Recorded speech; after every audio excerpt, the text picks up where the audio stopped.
আসসালামু আলাইকুম। আজকে আমি আপনাদের সাথে শেয়ার করব কিভাবে এই ফুলটি আমি বানিয়েছি। প্রথমে আমি এটাকে ড্রয়িং করে নিয়েছি একটি কলম দিয়ে। তারপরে এখানে আমি পাতা সেলাই দিয়ে পাতাটা সেলাই করে নিতেছি। পাতা সেলাই করা খুবই সহজ।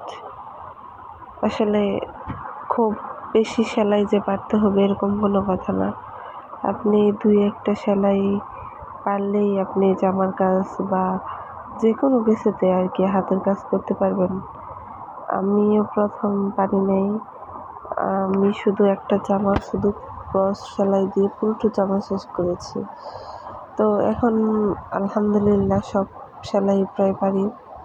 এই যে এখানে আমি পাতা সেলাই দিয়ে পাতার কাজটা করে নিয়েছি।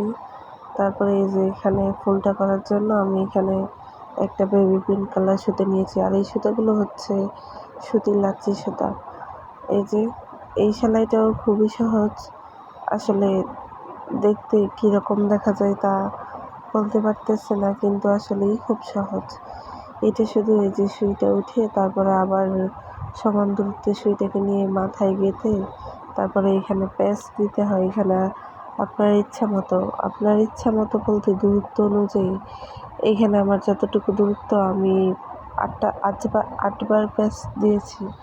তারপরে আর কি উঠিয়ে নিয়েছি সুইটা।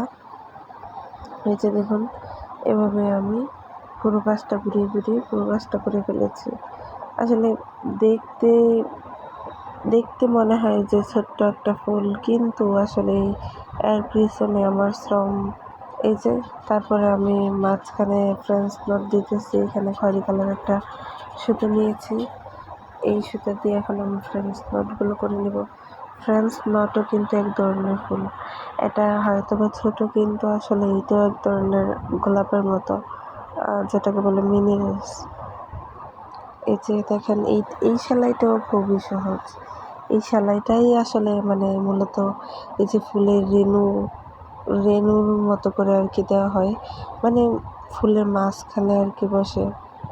এই সেলাইটা দিলেই মানে একটা ফুলের আসল সৌন্দর্য আর কি ফুটে ওঠে।